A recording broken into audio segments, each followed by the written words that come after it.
दोस्तों आज मैं फूले मूवी का एक्सप्लेनेशन करने वाला हूं, जो कि काफी विवादों में रहने के बाद रिलीज हुई। आखिर ये मूवी क्यों विवादों में रही और ये मूवी का स्टोरी क्या है, चलिए हम जानते हैं। तो मूवी की शुरुआत में हम ज्योतिबा अपनी पत्नी सावित्री, दोस्त सत्या भिंडे और विष्णु पंजी के साथ कुछ लड़कियों को पढ़ाने के लिए इकट्ठा कर रहे होते हैं। तभी एक आदमी कूड़े वाले गाड़ी में लड़की को छिपाकर पढ़ने के लिए लाता है। वहाँ पर ततिया कहते हैं कि लड़कियों की पढ़ाने वाली बात बाहर किसी को पता नहीं चलनी चाहिए, क्योंकि ब्राह्मण समाज इसके सख्त खिलाफ है।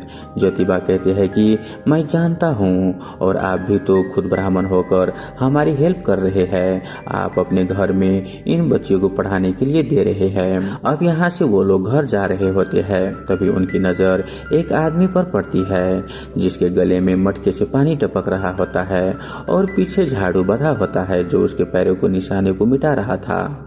यह देख ज्योतिबा सावित्री से बोलते हैं कि इन लोगों को किसी ने बताया नहीं कि यह प्रथा अब खत्म हो चुका है। तब सावित्री कहती है कि हमें पहले इन लोगों को जागरूक करना चाहिए।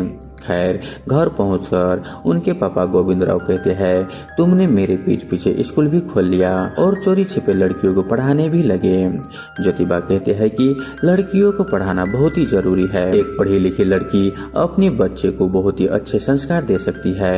गोविंदराव फिर से बोलता है कि एक स्त्री का धर्म होता है अपने वंश को आगे बढ़ाना, जो तुम्हारी पत्नी से तो नहीं हो पाया। फिर ज्योतिबा कहते हैं, हमारा धर्म क्या है, ये बात मुझे तब पता चला जब मैं अपने दोस्त की शादी में था। तब ब्राह्मण ने मुझसे कहा कि मैं शादी को अपवित्र कर रहा हूँ, और ये बोलकर वो लोग मुझे शादी से बाहर निकाल दिया। तभी मैं अपना धर्म समझ गया था। फिर कुछ समय के बाद उनके स्कूल में लड़कियों की संख्या बढ़ने लगती है, लेकिन एक दिन मंगल अपने कुछ साथियों के साथ वहां आकर तोड़फोड़ करने लगता है और वो लोग ज्योतिबा को भी पीटते हैं। इसके बाद वो लोग पंचायत बुलाता है। वहां पर विनायक बोलता है कि तुमने हिम्मत कैसे की कि हमारी बेटियों को पढ़ाने की।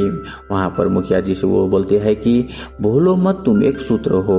और लोगों से कहता है कि क्या आप लोगों को सही लगता है एक लड़का एक लड़की के हाथ पकड़कर पढ़ना लिखना सिखाए। वहां पर वो लोग ये भी बोलता है कि ज्योतिबा दरअसल अंग्रेजों का दलाली कर रहा है, इसे रोक देना चाहिए। अगर ये नहीं रुका तो हम इस पर देशद्रोह और धन विद्रोह का कार्रवाई करेंगे और उसका हुक्का पानी भी बंद कर दिया जाएगा। अब पंचायत से घर आकर ज्योतिबा अपनी पत्नी के साथ जाने लगता है और अपने पिताजी से कहते हैं कि मैं नहीं चाहता हूँ कि हमारी वजह से परिवार किसी भी परेशानी में पड़े, इसीलिए आप पंचों से बोल देना कि आपने हमें घर से निकाल दिया है। ये सुन उनका भाई राजाराम बोलता है कि हम बोल देंगे, सिर्फ घर से नहीं बल्कि प्रॉपर्टी से भी निकाल दिया है। ये सुन ज्योतिबा कहते हैं कि घर की प्रॉपर्टी पर हम दोनों का बराबर का हक है। इसके बाद वो अपने दोस्त उस्मान के घर पर रहने के लिए चले जाते हैं। वहाँ पर उस्मान से वो बोलता है कि लड़कियां पढ़ने के लिए चाहती है, लेकिन उसके पेरेंट्स का प्रॉब्लम यह है कि आदमी लड़कियों को नहीं पढ़ाना चाहिए। फिर उस्मान कहते हैं कि करोड़ों की आबादी वाले हमारे देश में एक भी लेडी टीचर नहीं है, ये बहुत ही शर्म की बात है। फिर ज्योतिबा उन्हें बताता है कि अहमदनगर में एक अमेरिकन मिशनरी स्कूल खुला है, वहाँ पर लड़कियों को टीचर बनने की ट्रेनिंग दी जाती है। ये सुन वो लोग वहीं पर जाने का प्लान बनाता है। फिर अगले दिन वो लोग उसी अमेरिकन स्कूल में चले जाता है। यहाँ पर आते ही फातिमा और सावित्री चौंक जाती है, क्योंकि वो लोग कभी भी स्कूल में पढ़ाई नहीं की थी। उन्हें तो ज्योतिबा और उस्मान घर पे ही पढ़ाया करता था। वहीं वहाँ के हेड उन्हें ट्रेनिंग देने से मना कर देता है। सावित्री कहती है कि अगर आप हमें मौका नहीं देंगे तो हमारे देश की कोई भी लड़की स्कूल नहीं जा पाएगी। यहाँ पर ज्योतिबा भी बोलते हैं कि आपकी थोड़ी सी हेल्प हमारे देश की लड़कियों का भविष्य बदल सकती है। ये सुनने के बाद वो ट्रेनिंग देने के लिए मान जाती है। अब कुछ समय के बाद वो लोग ट्रेनिंग लेकर वहाँ से वापस आ जाते हैं। वहाँ पर ततिया उन्हें बताता है कि मंगल यहाँ पर धमकी देकर गया है कि अगर फिर से वो लोग स्कूल खोला तो वो लोग उसके परिवार सहित स्कूल में भी आग लगा देंगे। ये सुन उस्मान बोलता है कि स्कूल तो खुलकर ही रहेगा, अगर आप लोग नहीं खोलने देंगे तो स्कूल हमारे यहाँ ही खुलेगा।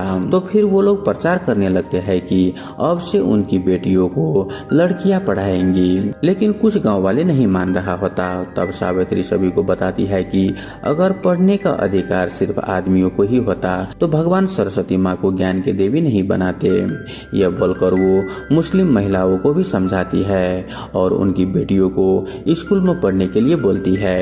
तभी कुछ लोग आकर कहते हैं कि अगर तुमने और तुम्हारे भाई ने हमारी औरतों को बहकाया तो तुम्हें मोहल्ले से निकाल देंगे। खैर अगले सीन में ज्योतिबा लहू जी से मिलने के लिए जाते हैं और वहाँ पर वो बोलता है कि मैं जानता हूँ आपको छोटी जाति वाले लोग बहुत ही इज्जत करते हैं, अगर आप उन्हें प्रेरित करेंगे तो वो लोग जरूर ही अपनी बेटियों को स्कूल में पढ़ाने के लिए भेज सकते हैं।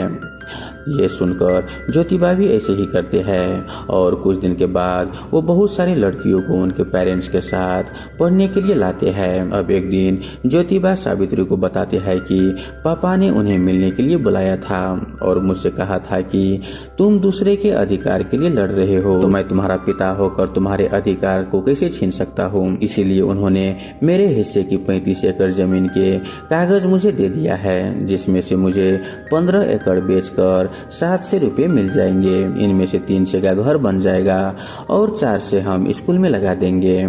अब अगले सीन में वो लोग बच्चियों को पढ़ा रहा होती है। तभी वहाँ पुणे का कलेक्टर रिफसॉन्स अपनी पत्नी के साथ आ जाते हैं। यहाँ पर आकर वो उनसे बोलता है कि हमारी सरकार ने इस देश की लड़कियों को पढ़ाने की बहुत ही कोशिश की लेकिन वो नाकामयाब रहा, लेकिन आपने ये करके दिखा दिया, मुझे इस बात से बहुत ही खुशी है। वहीं उधर विनायक मंगल के साथ कहीं पर जा रहा होती है। तभी वो ज्योतिबा की परछाई देखकर पीछे हट जाते हैं क्योंकि उसे डर था कि कहीं वो परछाई उनके ऊपर न पड़ जाए।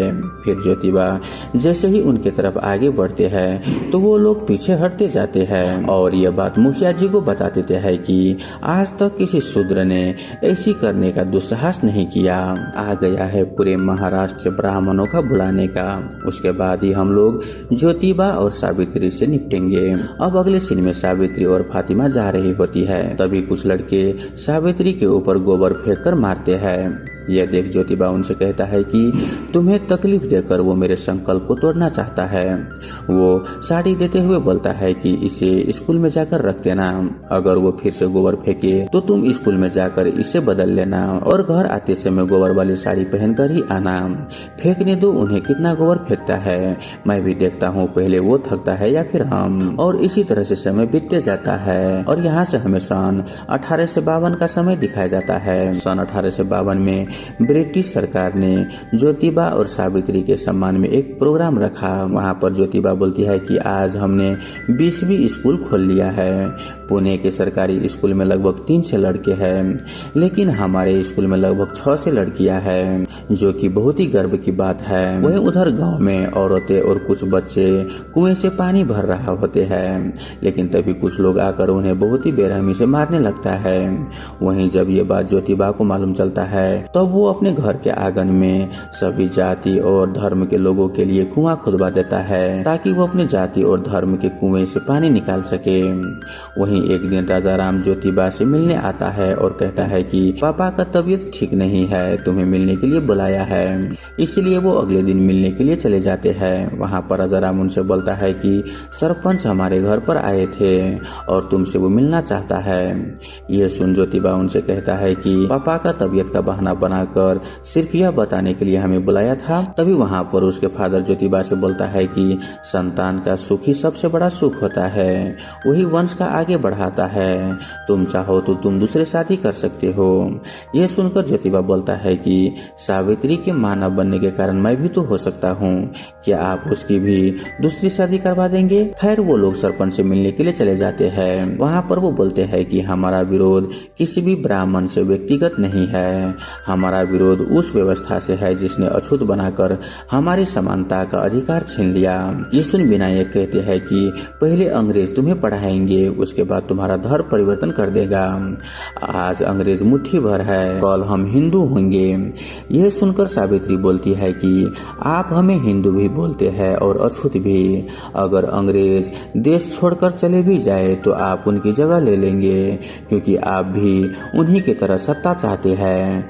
पहले हमें इस गुलामी से आजाद करिए, फिर एक साथ होकर हम अंग्रेजों के खिलाफ लड़ेंगे। और यहाँ से कहानी 1863 में शिफ्ट हो जाती है। वहाँ पर ज्योतिबा सावित्री को बताता है कि यह औरत काशीबाई है। 2 महीने पहले ही इनके पति मर गया। ये ससुराल में ही रह रही थी, तभी किसी रिश्तेदार ने इसके साथ गलत काम किया और कुछ समय के बाद उन्हें पता चला कि ये माँ बनने वाली है और लोगों की डर की वजह से ये आत्महत्या करने जा रही थी। मैंने देखा और इन्हें यहाँ पर ले आया। सावित्री काशीबाई से बोलती है कि आज से यह घर तुम्हारा है और तुम यहीं पर रहो। वहीं उसी रात सावित्री ज्योतिबा से बोलती है कि काशीबाई जैसी औरतें कितनी और होंगे, इनके लिए क्या हम एक आश्रम खोल सकते हैं। फिर अगले दिन वो अपने साथियों को बताता है कि हम विधवाओं के लिए एक आश्रम खोलेंगे। अब कुछ समय के बाद एक आदमी ज्योतिबा से मिलने आता है और बोलता है कि आपके घर में 2 विधवा रह रही है, सुना है उन्होंने बाल बढ़ा लिया है, इसीलिए पंडित जी ने मुझे यहाँ पर उन्हें गंजा करने के लिए भेजा है। यह सुन सावित्री उसे कहती है कि तुम्हें शर्म नहीं आता है इन औरतों के आत्मसम्मान को खत्म करते हुए। वो आदमी बोलता है कि अगर मैं नहीं करूँगा तो पंडित जी किसी और को भेज देंगे। ये सुनकर ज्योतिबा बोलता है कि तुम लोगों में से ही वो किसी और को भेजेंगे। अगर तुम लोग ये नहीं करोगे तो ये परंपरा यहीं पर खत्म हो जाएगा, क्योंकि वो खुद यहाँ पर नहीं चल के आएंगे। यहाँ पर ज्योतिबा उनके लोगों से मिलने के लिए जाते हैं और उनसे कहता है कि इन विधवाओं औरतें में से अगर कोई आपकी बेटी बहन होती तो क्या आप उन्हें भी उनका सिर मुंडवा देते। यह कोई धर्म नहीं बल्कि एक प्रथा है जिसे आप ही खत्म कर सकते हैं। ये सुनकर सभी लोग अपना अस्त्रा नीचे डालकर इस प्रथा को खत्म कर देता है। वहीं कुछ समय के बाद एक रात को 2 आदमी ज्योतिबा पर हमला करने के लिए आते हैं, लेकिन वो पकड़े जाते हैं। वो आदमी उन्हें बताता है कि मंगल ने आपको मारने के लिए हमें 100 रुपये दिए थे। सावित्री उनसे कहती है कि हम तुम्हारे बच्चों के हाथ में पेन पकड़वाना चाहते हैं ताकि भविष्य में उन्हें पैसे देकर कोई हथियार न पकड़ा सके, लेकिन आप तो हमें ही मारने के लिए आए हैं। ये सुनकर वो लोग बोलते हैं कि हमें मालूम नहीं था कि आप हमारे बच्चे को पढ़ा रहे हैं, मुझे माफ कर दीजिए, आज के बाद मैं ऐसा काम नहीं करूंगा। फिर कुछ महीने बाद हम देखते हैं कि विधवा काशीबाई का एक लड़का होता है। यहाँ पर सावित्री उनसे पूछती है कि क्या हम तुम्हारे बच्चे को गोद ले सकते हैं। ये सुन काशीबाई उसके लिए मान जाती है। वो लोग अपने बच्चे का नाम यशवंत रखते हैं और कुछ सालों बाद वो सत्यशोधक समाज की शुरुआत करते हैं जो सभी धर्म और जात से परे होते हैं। अगले दिन में शादी हो रहा होते हैं, तभी वहाँ विनायक आ जाता है और कहते हैं कि एक शूद्र शादी कैसे करा सकता है, ये पाप है। ये सुनकर सावित्री कहती है कि यह नियम ब्राह्मणों का बनाया हुआ है, कोई भगवान का नहीं। यहाँ पर विनायक बोलते हैं कि किसका कानून यहाँ पर चलेगा, अब यह फैसला सिर्फ कोर्ट में होगा। यहाँ पर सभी ब्राह्मण लोग कोर्ट में केस कर देता है ये कहकर कि हिंदू समाज में शादी पंडित करवाते हैं। यहाँ पर ज्योतिबा एक माली है तो वो शादी कैसे करा सकता है। तब केस की सुनवाई के दौरान ज्योतिबा के वकील बोलता है कि जब पंडित छोटी जाति के लोगों को शादी करवाते हैं तो जोड़े को बिना छुए ही आशीर्वाद दे देते हैं, ब्राह्मण उन्हें छूते तक नहीं। इसीलिए बेइज्जती से बचने के लिए ज्योतिबा ने यह प्रथा की शुरुआत की। यहाँ पर विनायक वकील से कहते हैं कि ज्योतिबा अगर यह प्रथा चलाना चाहते हैं तो चलाए, लेकिन शादी करने की जो धनराशि रकम होता है वो हमें यानी कि ब्राह्मणों को देनी पड़ेगी। अब ये सुन ज्योतिबा वकील से पूछते हैं कि जब तुम खुद दाढ़ी बनाते हो तो उसके पैसे क्या तुम नाइयों को देते हो, नहीं ना, तो हम शादी करने के पैसे ब्राह्मणों को कैसे दे सकते हैं। वहीं ये सब सुनकर जज साहब भी ऑर्डर देते हैं कि जो काम आप नहीं करते उसके पैसे आपको नहीं मिलेंगे और यह केस ज्योतिबा जीत जाते हैं। अब यहाँ से सीन 11 मई 1888 का दिखाता है, जहाँ पर मानव सेवा और दबे कुचले की आवाज उठने के प्रयास के सम्मान में बड़ौदा के महाराज सियाजी राव ने बम्बई के समारोह में ज्योतिबा को महात्मा की उपाधि दी, क्योंकि उन्होंने निचली जाति के लोगों के लिए उसके अधिकारों के लिए आवाज उठाते रहे और उसमें वो कामयाब भी रहे। और तभी से लोग उन्हें महात्मा ज्योतिबा फूले कहने लगे। वो सभी से कहते हैं कि हम सभी ने मिलकर एक आंदोलन शुरू किया, हम तभी सफल होंगे जब पुरुष प्रधान समाज स्त्रियों की उन्नति के लिए काम करेगा। और कहते हैं कि हमारा देश एक भावुक देश है, यहाँ धर्म और जात के नाम पर लोगों को लड़ाना बहुत ही सरल है और यह सिलसिला फ्यूचर में भी रहेगा और हमें और भी कई समस्याएं आएंगे। बस हमें क्रांति की इस ज्योति को जलाए रखना है और यही हम सबको राह दिखाएगी। और कुछ सालों के बाद हम देखते हैं कि ज्योतिबा का मृत्यु हो जाता है। तभी उनके भाई राजा राम कहते हैं कि अपने भाई की चिता को अग्नि गोद ली न जाए संतान नहीं दे सकती।